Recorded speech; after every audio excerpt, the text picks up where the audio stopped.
بڑے بزرگ کے حوالے سے عرض کرتا ہوں، بغداد تباہ ہو گیا تھا چنگیز کے زمانے میں. یہ ہلاکو یا پورے اکثریت کو انہوں نے قتل کر دیا تھا، چند بچ گئے ہوں گے، جگہ جگہ لاشیں.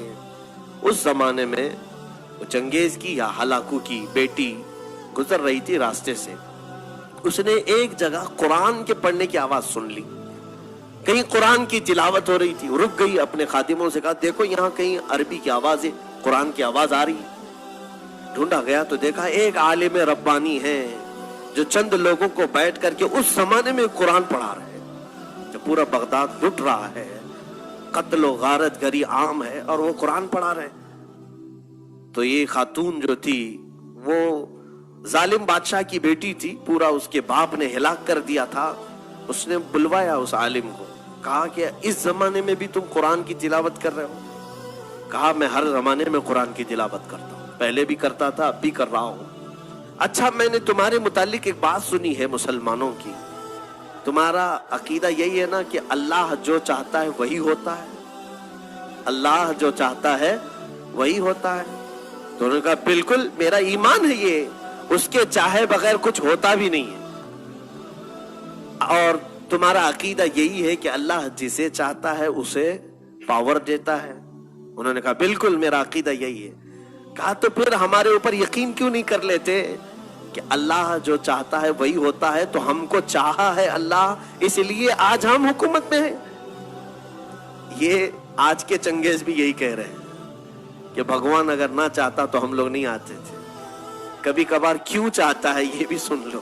اس عالم ربانی نے بہت پیارا جواب ارشاد فرمایا، کہا بالکل تو صحیح کہہ رہی ہے. اس کو میں ایک مثال سے بتاتا ہوں. کہا بھیڑیں جو چلتی ہیں، بکریوں کا جو غول چلتا ہے، مالک ایک ہو، بھیڑیں جب راستے پر چلتی رہتی جھنڈ کا جھنڈ جاتا رہتا ہے، لیکن جانتے ہو بھیڑیں پالنے والا جو مالک ہے وہ کتے بھی پالتا ہے. ایک دو کتے بھی اس کے ساتھ رہتے ہیں. بھیڑوں کے ساتھ کتوں کا کیا کام ہے؟ کتے کیوں رہتے ہیں؟ اس لیے کہ بھیڑیں جب چلتے چلتے ایک آدھ کوئی راستہ چھوڑ کے ادھر ادھر جائے تو کتا بھونکتے بھونکتے واپس اسے بھیڑوں میں شامل کر لیتا ہے. کتا کیا کرتا ہے؟ وہ بھونکتے ہوئے مالک چھوڑ دیتا ہے کتے کو، جاؤ وہ بھیڑ ادھر گئی، یہ بکری ادھر چلی گئی. کتا بھونکتے ہوئے ان بھیڑوں کو غول میں پھر سے شامل کر دیتا ہے اور پھر وہ راستے پر چلنے لگتی ہیں. اس عالم ربانی نے فرمایا یقیناً ہم امت مصطفیٰ بھولی بھیڑیں ہیں، جب صراط مستقیم سے ادھر ادھر ہٹتے ہیں اللہ تم جیسے کتوں کو ہم پر بھیجتا ہے تاکہ تم بھونک کر کے پھر سے ہمیں صراط مستقیم پر لے آؤ. آج اسی لیے یہ تمام چیزیں ہیں میرے عزیزوں.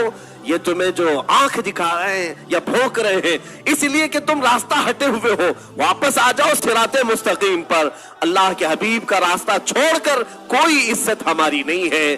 ان کے جو ہم غلام تھے، خلق کے پیشوا رہے، ان سے پھرے جہاں پھرا پھر آئی کمی وقار میں. اس مولا نے جب یہ وعدہ کیا ہے تمہارے لیے، جس کو اقبال نے یوں کہا کہ محمد سے وفا تو نے تو ہم تیرے ہیں، یہ جہاں چیز ہے کیا لوح و قلم تیرے.